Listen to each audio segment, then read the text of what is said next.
Hello and welcome to another life support podcast with me, Carl Munson, and Dr. John Briffer. Actionable advice on handling work, life, and everything between. John, how are you? How was Copenhagen? I'm good. Copenhagen was great. So partly I enjoyed the work.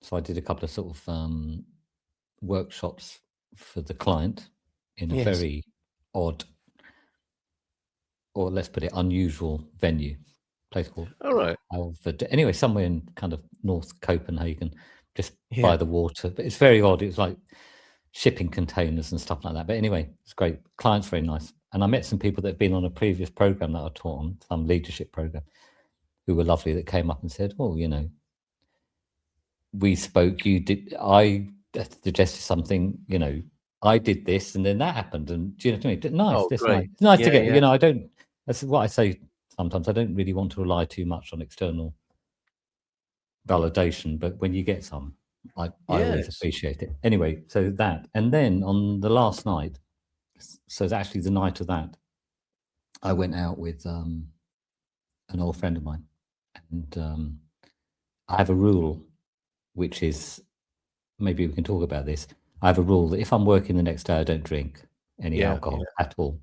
But I timed this. Actually, I gave him the option. I think I told you this last week. I gave him the option of the night before or the night that we actually ended up going out. If it had been the night before, I wouldn't have drunk anything.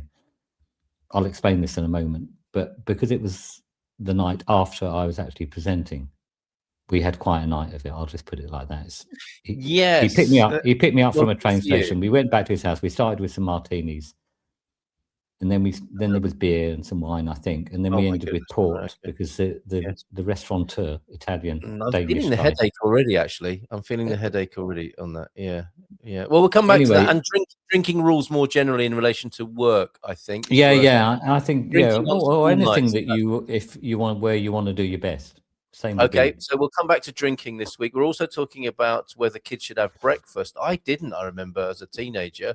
I'll describe my breakfast before I went to school to you to get your opinion on that. And I'd like to talk about AI. Lots of scaremongering and stories, and well, it's going to be hugely impactful on our lives. But I've got a slightly different angle on well-being and spirituality with AI as well. Okay. So how about we start? It seems right to start with breakfast. Should children have breakfast? I don't remember that being a big thing for me. Much more a thing as I grew up and enjoyed, but not. I'd get up, go to school as a teenager. I think I had an instant black coffee, John. Good or bad? Potentially very good, I think. The reason that this came up is because when I was doing these workshops in Copenhagen, one of the questions from the audience was, so I was making a case for the concept of intermittent fasting. I'm not saying everyone should do it or everyone can do it, but actually there are, you know, a range of benefits that you may get from it. Some of it is anecdotal, it's fine, but some of it's actually in the literature. There's a variety of benefits. So I was making a broad case for it and how to determine whether it's the right thing for you, because some people, they really can't go for long periods of time without eating very much. Yeah, they're often female, by the way, and they're often quite slim and relatively tall. All right. Anyway, doesn't matter about that.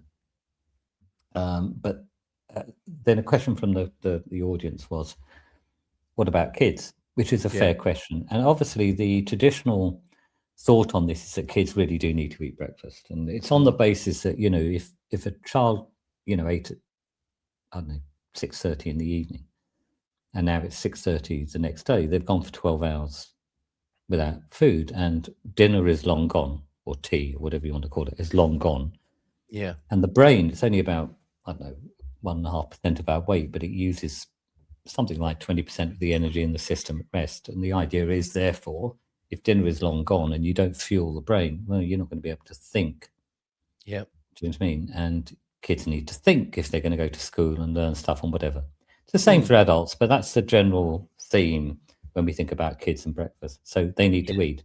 Now, I will tell you, a lot of kids aren't very hungry in the morning. And now breakfast time becomes a bit of a battleground, and it becomes quite stressful and quite contentious.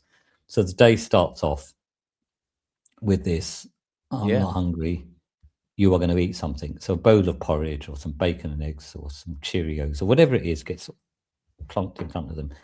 It's like you must eat, right? Because that's the assumed wisdom of the Yes. parents. You must Yeah, that's eat. right. And by the way, this is not a comment on anyone's parenting. Yeah. You know, in the vast majority of cases, whatever parents are doing with their kids, it's done with the best of intentions. Yeah, right. Which is a point, by the way, that I made before I launched into my diatribe against doing this, which I'll explain to you now. So there's a few reasons why I don't think it's a good idea to force children to eat breakfast when they don't want to eat it. First of all, if they're not hungry, effectively what's happening is they're doing a fairly good job of mobilizing and metabolizing their internal resources. That could come in the form of glycogen, a form of starch that's being converted into sugar, glucose in the bloodstream. It could also come in the form of fat, that you've got fat in our tissues that can break down into what are called free fatty acids, basically, and these can be used for fuel. You can also produce things called ketones, which are essentially a byproduct of all of this, that again can be a very good fuel. Now, you could ask, if the body is doing that adequately for itself, would you want to get in the way of that process? And I would say not, because it is, I think, metabolically healthy to be able to, for example, subsist a bit on food, and then when that food isn't available, to dig into your own reserves. And if you keep getting in the way of that process, you steadily can lose the ability to switch to this alternate fuel source. Yeah. Are you with me so far? Yeah, absolutely. Yeah. Okay, so that's one thing. Secondly, I don't think it's a particularly good idea. And again, this isn't coming from a judgmental point of view, but I don't think it's a particularly good idea to ask a child to ignore the internal cues that they're getting that's telling them whether they need food or not. Yeah. Because if they're not hungry, there's a fairly strong message from the body that's saying, you don't need to eat. And we're now saying, ignore that, just eat anyway. Override it. Yeah, yeah. You can see how this could cause problems a bit further down the line. Absolutely. Yeah. The other thing is that, as I mentioned, it's stressful. It is stressful. Kids don't like it. The parents don't like it. Everyone's, Yeah, you're starting the day with a battle, aren't you? Starting the day with a battle. It's a well-meant battle. A battle royale. And the other thing is that, either it's a battle or the child, and I've discussed this, I think, before, the child sort of acquiesces and goes, all right, whatever you say. I don't think that's particularly good either, if I'm honest. Yeah. You know what I mean? I don't know if it's good for a 6 or 8 or 10-year-old to go, oh, whatever you say, just for a quiet life, Yes. So anyway, the caveat is this, is that if that child goes to school, say, and there is no potential for that child to eat before lunch, and mid-morning that child is now sort of fainting at their desk because of low blood sugar, then we've got a problem on our hands, and that child may need to eat tactically so that this doesn't happen. Do you see? Yeah.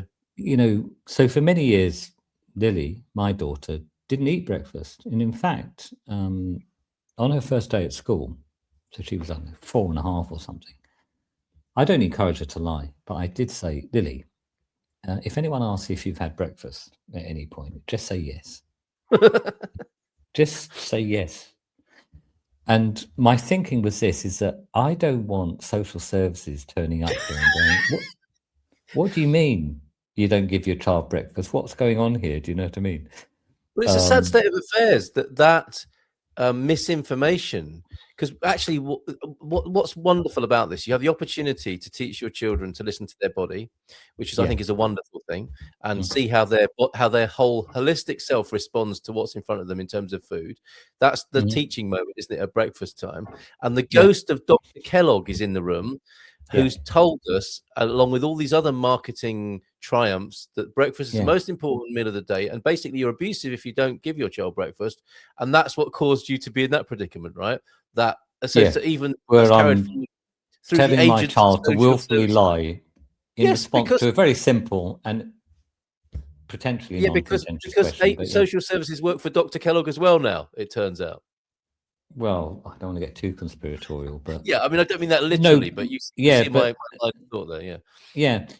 So the caveat is this: is that again, if a child doesn't have the option of eating, say, mid-morning, then we may have a bit of a problem on our hands. But in the case of my daughter's school, they've always allowed snacks in the mid-morning, so she would always get something that she'd go off with, and could eat in the mid-morning if she was hungry.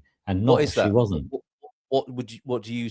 Because you know the other thing that's I can't remember what it was with the back then.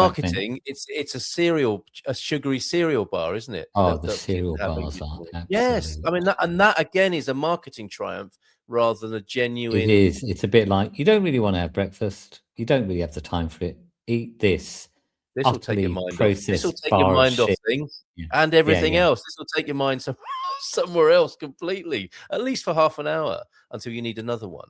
And I remember now, as a result of this conversation, I used to eat my packed lunch in morning break at school, and that I think I Well, was that's doing it. a So you natural probably thing as weren't a kid. hungry. By the way, some kids need to eat breakfast, right? Yeah, Some yeah, children, they wake up and within about half an hour, I mean, they couldn't envisage leaving home without food. yeah, yeah, They yeah. just, Some you people are know, like that, aren't it they? just, So yeah, have yeah, yeah, yeah, yeah. an intelligent conversation with your kids Yes, and about it. understand also that even within a family, children can be different. In fact, they're often very different. You've probably Yes, known this, yes, like from your own children. They can be yes. wildly different despite having the same parents and the same Yep, genes. indeed. What's happening to them? I'll tell you one thing that I've noticed about this is an aside. We're on to the next topic. Is that sometimes a child will physically resemble one of their parents. Like I don't really look like either of my now deceased parents. Okay. Hmm. But some children, you look and you go, "Oh my, yeah, some cloning experiment has happened here." Because he, like when I went in, when when I was in Copenhagen, I went out with my friend. We walked into a restaurant. We went to an Italian restaurant together, and he bumped into a family that he knows. Very lovely people, by the way. So it's parents and a fairly grown-up daughter. Yeah. So she's probably 20, 22, something like that. And I looked at her and I looked at the parents and I went, and I actually said, I don't know these people. I say, has this been some sort of cloning experiment or something? Mm. Because she looked exactly Brave. like her mum and nothing like Yeah, her dad. But the point yeah. is, I've noticed that if someone resembles physically one of their parents, this is obvious when you think about it, they also tend to have all the other characteristics, the health Yeah, characteristics, whether they can go for long periods of time without eating, the physical yeah, prowess, yeah, athletically yeah. or whatever. It all Attributes. comes as part of a package. It's not like even personality very often, it all comes together, particularly the health characteristics. Do you see? Yes. Yeah. So why am I telling you that? I don't know. I don't know. Oh yeah. But Well, added in a value. family, it's not uncommon for a child to resemble a bit more the father, one the mother, and lo and Yeah. behold, physically, Yes. physiologically, they are also quite different. Other Internally, they're attributes as may different follow. as they are externally. Does that make sense? Yes, it does. So have a chat with your kids if you're concerned about that. And again, we're coming back to this sort of questioning our assumptions, the things we've grown up with, the things that we've been conditioned to believe. It's worth double checking those. We do a lot of that here, I think, and certainly with kids and breakfast, it's another good instance for doing that and having a second thoughts and third thoughts about that. Talking of kids and the world they're going into, John, AI. And being a But parent, being a before teacher. that, I've Go got on. something here that I wanted to just flash up. On an earlier Oh, I episode, say. Right. Right. Come on, put me out my um, misery.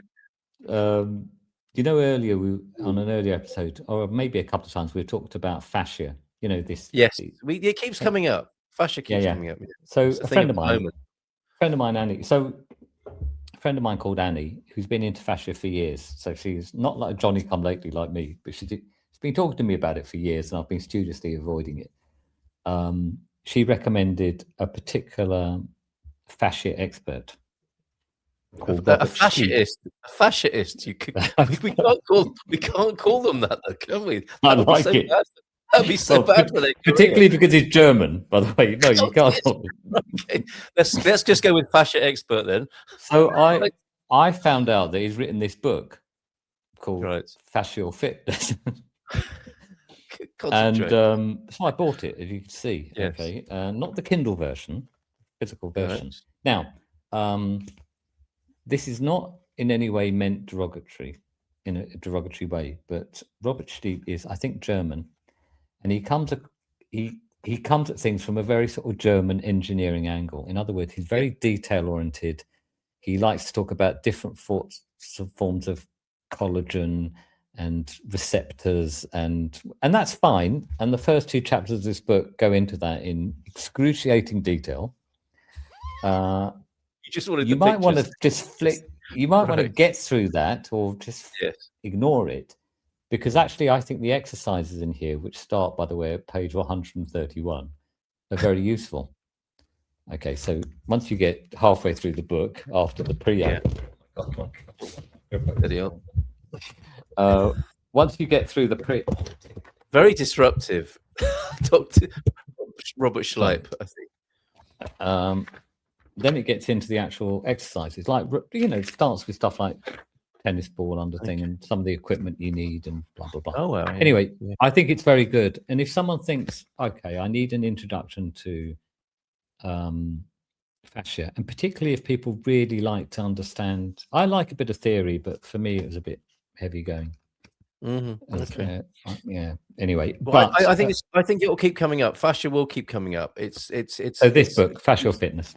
Yeah, very good, and it's going to broaden our awareness, isn't it, of our whole sort of musculoskeletal understanding, because we've been quite fixated by the joints, haven't we, and not so much the intricacies. In the way that the lymph system compared to the blood system is analogous, possibly, to the muscles and the fascia. I think it is. It is. I think you make a good point. By the way, there's there's a point in the book where, in the first 2 chapters, which I did vaguely read, worked your way through, right? But basically he talks about another fascial expert that talks about fascia being a bit like, if you imagine cutting a grapefruit in cross section, what are you seeing there? Well, you're seeing the outer bit, okay, but you're seeing the bits in between the segments, but even within the segments there's little sacks. Do you see? And basically he's saying, think of the fascia like that, something that runs, that has some structure to it, but also runs throughout the body. Because most people, when they think of fascia, are thinking it's the sheath that you cut off a piece of steak. Before you cut, you know what I mean? The tough bit on the outside. And that's what I saw. But actually it's sort of throughout the body. And according to these people, fascia is about 20-25% of the body. Amazing. It's a kind of network of tissues. But anyway, right, that's it. What do you want to talk about? Consideration. And I think it'll keep coming up. Yeah, the world that kids are going into, and I think this is going to be hugely turbulent and transformational. What AI is going to do for us, and it's often portrayed as negative. And I would like to consider the case for how AI could be quite extraordinary and good for us as human beings, in terms of, Maslow's hierarchy. We've been on this huge industrial detour, you could say, from who we really are, and we've been distracted by it. And along comes AI and can take care of a lot of things that we've preoccupied ourselves with, that you could argue are not the best of us, and not what we're in this existence to discover and realize. And I can understand, I must sound like an old hippie talking about such things, our evolution and our enlightenment. But I think there is the possibility for AI, and this is not to, I don't know, gaslight or underestimate how turbulent it's going to be in our world. I think it's going to be deeply disruptive and upsetting for many people. And we're going to have to look at how we live on a very functional, economic, societal way. It's going to be that devastating. And I don't think we're preparing our kids for it. The ones that we were talking about, who are having breakfast or not before they go to school. We've got no clue in schools really where that's going and how we're going to prepare them for it. But on the upside, I think this can be, for all those people who have been concerned about personal evolution, development, personal transformation, human potential, enlightenment, this is an amazing thing. If we get it right, we can free ourselves in the way that some people have been wanting to do, have been excited by the first wave of of the computer generation, of the computer age. You'll be able to have more leisure. Now, why did we want that? We wanted that, I think, so that we could attend to some of the finer things of what it is to be a human being. But instead, on that first round, and this is where we are again with AI, I think, it was we used the computers to do more work, not less work. And that's where we are with AI. So again, people are like, oh, here's a new tool for humanity. we can use it to automate things. We can use it to do more things. We can use it to do things more quickly than us humans can do them. And really, we can. When you look into it, it's incredible what's possible, and we can free ourselves of things, I think, that have preoccupied us unnecessarily. And some of us are going to go the route to freedom, being freed by AI, and some are going to use it as a tool, just like they did with computers first time round, and do even more and be even more stressed and basically have the AI use them rather than them using the AI. I think that's where we are at the moment. Yeah, I agree with all of this that you've said. It's unlike me to agree with you, but I think you've articulated it beautifully.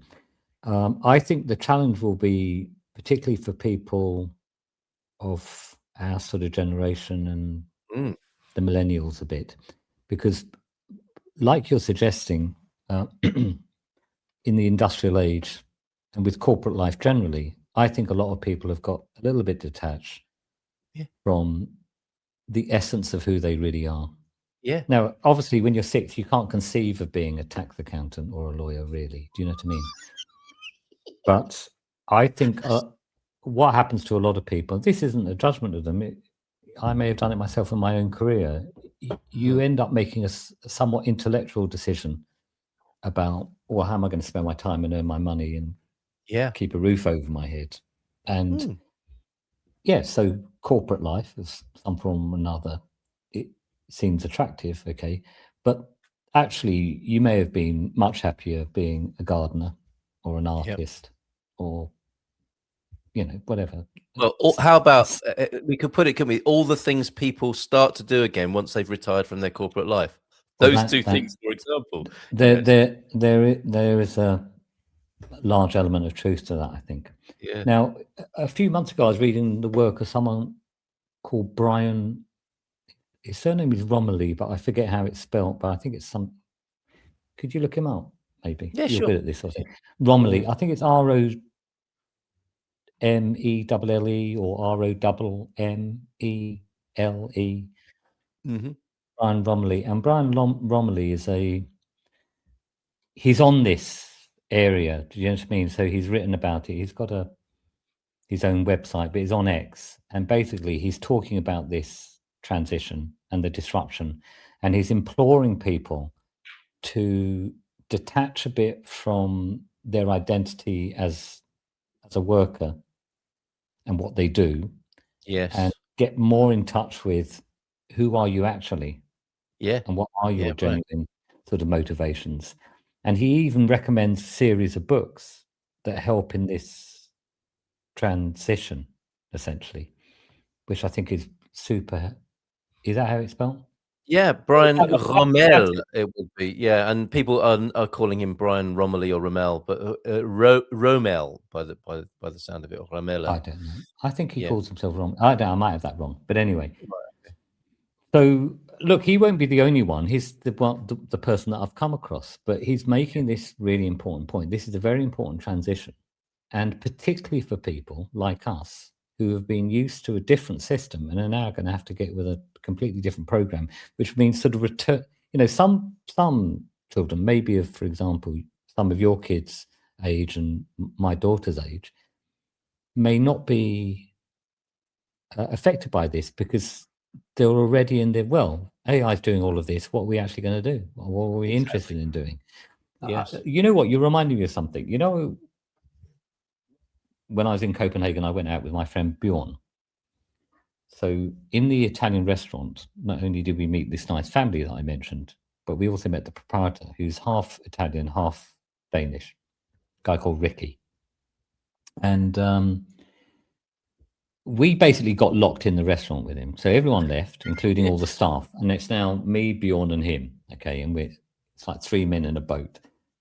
And I'd watch this. And then he goes to me, "You're Portuguese.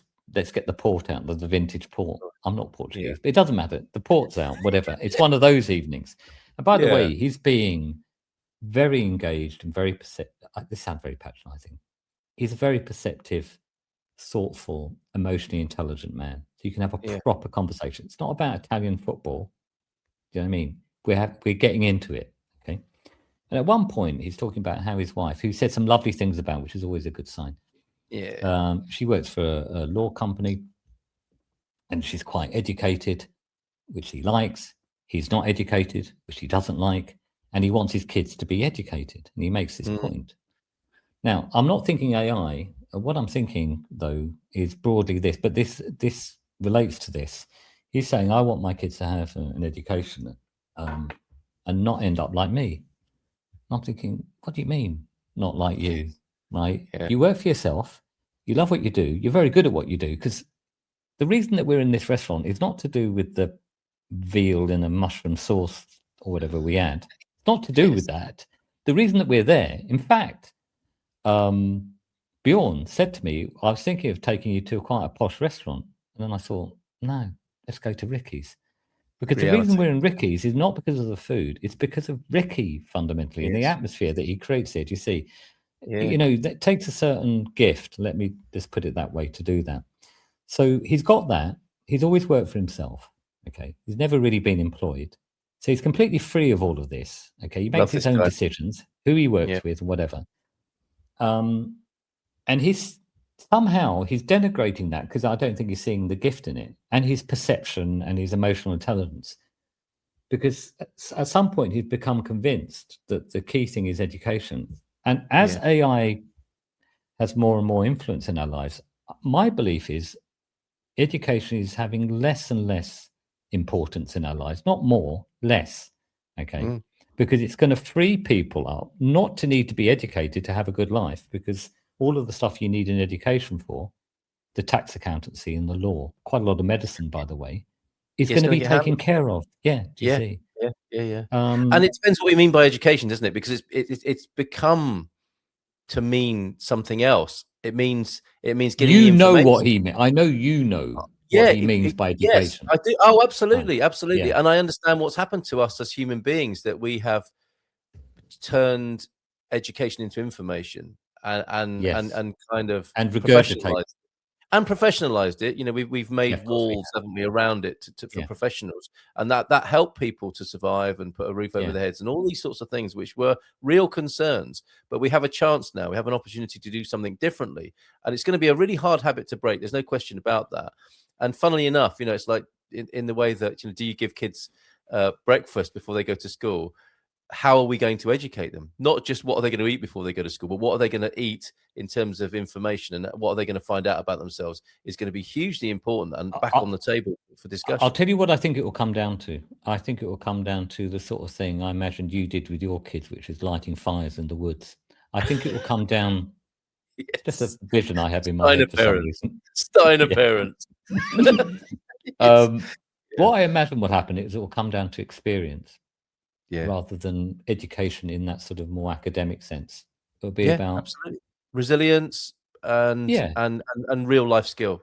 Maybe growing stuff, keeping we've gone too far away knowing from that. And literally knowing how to light a fire. Survival skills, you might say, because hang on. I'm not making a case for prepping. I'm making a case for more basics, somehow primal. Needs. You were talking about Maslow's hierarchy of needs earlier. Yes. Yeah. What are self-actualization is back on the table thanks to AI, whether or not we do it. And I doubt we will en masse. I honestly don't. It's going to go the same way as every great human invention. The pornographers and the warmongers are going to get it and do stuff with it, and they already are. But for individuals who see something beyond that, they have an incredible opportunity with AI. To be freed but you know, it's not going to be put up, that's not going to be given to you. You have to do the work, and you have to use AI as the tool to do that, I think. And the idea is, I've never heard of Brian Rommel or Rumley, but he talks about temporal intelligence, designing for timing, where AI becomes ambient and embedded in daily rituals, helping humans treat time as a design element rather than a constraint. Time is a weapon now, isn't it? Because of all this industrialization. If AI could turn Mo, can I talk about this? You know, I've got a book coming out later in the year that's got a whole thing on productivity, because I'm acutely aware that most of my clients, struggle. Most of us are struggling in multiple areas, but a key area, this affects almost everyone that works for corporate, is overwhelm. Yeah. There's too much work to do, not enough time to do it, and then you've got constraints like deadlines and budgets and all sorts of stuff. This is a major thing for It's a recipe almost for everyone. anxiety, isn't it? It's a recipe for anxiety, and we've done it to Well, ourselves. That's have not you to heard be of the term ambient? Because Brian Rummel or whatever talks about, you know, AI being an ambient thing. Ambient anxiety, which is not a term that I coined, termed by someone called David Allen, who wrote a book called Getting Things Done years and years ago. It's probably the first proper productivity book. Talks about ambient anxiety. It's this sort of sneaking idea that there's always something to be worried about. And by the way, we are programmed to be on sort of amber alert, I think, as human beings, because you can imagine, if you believe in evolution, through evolution, it's very important to be, you know, aware of potential threats. Yes. But now the potential threats that we see aren't just, you know, predatory animals and not enough food. It's everything. It's am I going to lose my job? What's happening with AI? If I don't win this piece of work, you know, is it going to be a disaster for the business? I'm worried about members of my team. You know, there's stuff going on at home. You know, there's a mortgage to be paid. Blah blah blah. What are we going to do about the rising damp in the west wing of the home? You know, just those the rising damp in the west wing. Yeah. I'm talking about my clients. I'm not talking about me. Okay. Yes. Yeah. And what happens if the supply of sun-dried tomatoes dries up with this energy crisis? But I jest. But all of these things are very real to people, and it's not to diminish them. We have the chance not to have them further hidden. How I would put this is AI is going to give us the chance to face them properly, because they won't be dealt with by just hiding them away or a new efficiency around them. We do have to deal with these things and face them, our anxieties. But I think we can give ourselves the time to do that. And that's not much of an incentive, is it? Who wants to deal with their anxieties? We'd much rather make life more efficient, so we think we're not having to deal with them. But here it's coming. The chance to deal with those higher levels of the hierarchy. Exactly. Well, yes. I mean, you've heard that analogy about peeling the layers of an onion. So AI will peel off a few layers, you know, the distractions, and then you're left with, okay, so what do we have here? Who am I? Yeah, right. What do I want out of life? How do I want that onion? Give me those onion skins back. They are going back on. And which leads us nicely to our final subject, you know, and people, the drug, the distraction of this age, largely that's gone along with that age we've characterized there, is alcohol. It is the great way of dealing with that stress, or it has been. It is becoming less popular among young people, interestingly. But I think we're going to talk a little bit about the drinking rules, aren't we, and how that works with work, if you like. Yeah, you know, one of the points I'd make about you know, habit formation is, it's one thing knowing what you might want to do or what changes you want to make, and another thing actually doing them. Yeah. And there's this sort of knowledge doing gap that can occur. Loads of people say this, and usually the comment is this: I just need to be more disciplined. Yes. Yeah. And I don't like the word discipline, because it suggests to me that you're having to exert energy into it. You know what I mean? You like, you know, it feels stressful to use a term like discipline or willpower or something like that. So one of the things that doesn't work, I've found, with people who are seeking to change their behaviors, there is a point to this, and we'll get back to the alcohol, is not to be vague about what that change is going to be. Because usually if someone says something like, I should drink less or eat better or exercise more, it doesn't really mean anything. So it's not a very compelling target. There really isn't one there. You don't know whether you've hit it sometimes. It's just not very sticky. But specificity tends to be much stickier. Yes. And one way of getting specific about something is to have a rule around that behavior, sometimes called if-then thinking or pre-commitment. In this situation, I'm going to behave in this way. Now, I have a rule around alcohol. I've got a few rules in my life. There's certain things I don't sort of compromise on, really. It's just a handful of things. I'm actually much more Portuguese in my approach to life than I used to be. Okay, I'm much less structured, but I have certain things that I don't really compromise. And one of them is on alcohol, because I am a what you might call a 2-pint screamer or a 2-can Dan. I don't do very well with alcohol, as I discovered last Thursday night. Again. Hold on a minute. What are those By the way, phrases? I literally cannot remember the last time I was drunk. Even like 2 years ago, we had a medical school reunion. I don't know how much vodka I appeared to drink, but I just could not get drunk. Now, I have a feeling everywhere I went that night, and it was a few places, it was just watered down or something. But anyway, I can't remember the last time I was drunk. But anyway, last Thursday I was. But my rule around it is this, is that if I'm working the next day, whatever I'm doing, workshops, online things, even just meetings, I do not drink. And that's partly because I'm a 2-pint screamer and I like a drink, but I like do you doing my mean by job. that? When you drink, you drink. You don't mess about. No. It means that I'm very susceptible to alcohol. I get drunk very easily. And it also, I mean, the fundamental problem with alcohol for a lot of people is quite small amounts disrupt sleep to the extent that when they wake up in the morning, they're significantly less well rested and not really on the pace compared to if they don't drink. So I like a drink, but I like doing my job to the best of my ability more. Yes, they're not compatible, are they? Okay, and therefore I just defer the pleasure and go, right, so I won't have a drink. What I will do is do the best I can at work. And then if I want to drink, I by the way, I hardly drink. I sound like a drunkard, given last Thursday's activities, but I hardly drink. That's the reality. Anyway, so the other reason for having a rule is that I don't have to think about it, Carl. I don't exert willpower because it's off the table. I mean, literally, it's off the table as well as metaphorically. It's off the table.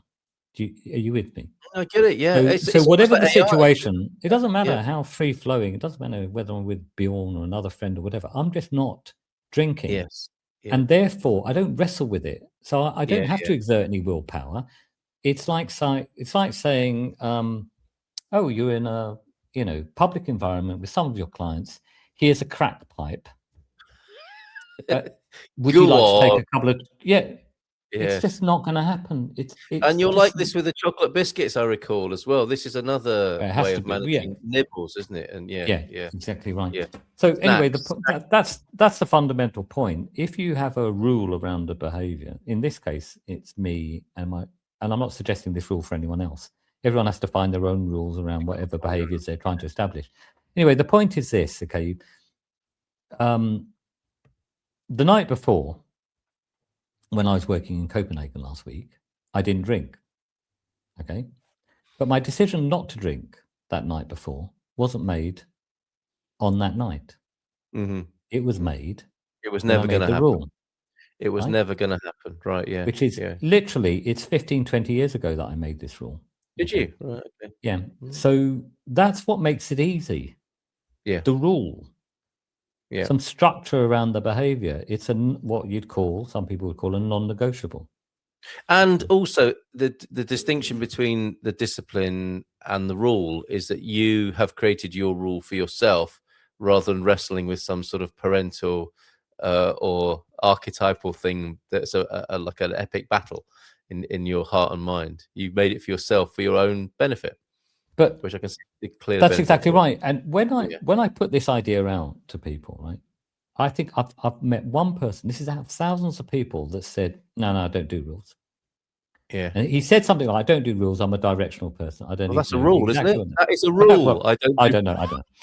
Right. Everyone else, I'm talking about 99.99% of people, literally just goes, "That's a great idea. I'll do that." Yeah. And then they do it, and lo and behold, their behavior changes. Okay. Yeah. It is a very powerful mechanism. That's why I'm talking about it. It's not because there you go. It's not really about the for me, and therefore it obviously has to work for other. No, it works for me, and I've seen it work for literally thousands of people over the years. I mean, they just go, right, fine, I'll set a rule. Even for example, let's say someone's corporate, as they almost always are in my client base. They'll find a rule within the rule. So they say something like this, right? Sunday night to Thursday night. If I'm at home, I don't drink. Yeah. If I go out, I can drink, but I can only do that once in the week. So if I'm out twice, I have to nominate one of those for a drinking night, the other one not. And they'll sign up to that. Program. Yeah. Yeah, but they've got some structure. I get it. now. I totally get it. I'm not knocking. I think it's great, and it's not really about the booze, is it? Because it's transferable to anything where you feel like That's you want to exactly make right. some sort of improvement. Yeah, Exactly. yeah, Exactly. absolutely. Yeah. A little anecdote that, well, not really an anecdote, but a fact here in Portugal, or a bit of folklore perhaps that ties a few of these things together. Did you hear about? Given that we're both in Portugal, John, do you know about tired horse soup? Which, No. just to finish with today, it's been a long one, but this is an interesting factoid about Portugal and children and breakfast. A traditional Alentejo breakfast, which is the bread basket of Portugal, of course, the great rural area, beautiful part of the country. There is the tired horse soup, rustic Portuguese breakfast, particularly in the Alentejo region, consisting of day-old bread soaked in red wine, sweetened with sugar or honey, and sometimes spiced with cinnamon. It was historically consumed by rural laborers for energy and a nostalgic, simple dish stemming from poverty. And I understand children were given that before they went to school as well. Those are times past, thankfully. But an interesting fact there from Portugal that ties a few of our things together. Before we go, right? Yes. You've just reminded me. Thank you for that. Day old bread. You must have noticed this. Yes. If you buy Portuguese bread, if you eat bread at all, you better eat it quickly, or yes, absolutely. within about. It's gone off. It's stale within about a day. That's a good thing. No, it is a good thing because yes. Compared to other bread, supermarket breads, Bimbo or whatever it is. Yeah, I think 3 weeks later, Bimbo. There is a bread called Bimbo. Yeah, it looks as fresh as a daisy. So yes, what's going on? I actually think Portuguese bread, if you're going to eat it, and it's sourdough very often, isn't it? It is. It can be. Yeah. Well, no, Alentejo bread is sourdough. Oh, yes, those country breads. Yes, definitely. Yes, alternatively, yes, there's somewhat sourness in there. And if it is but a it day goes old, off in a day. It literally is stale in a day, which makes me think they don't use any preservatives. They are onto something, and if it does go past a day, they add wine and sugar and honey, turn it into tired horse soup. There's a free recipe for you, which we don't suggest you try at home. Thanks, John. See you again next week. See you later.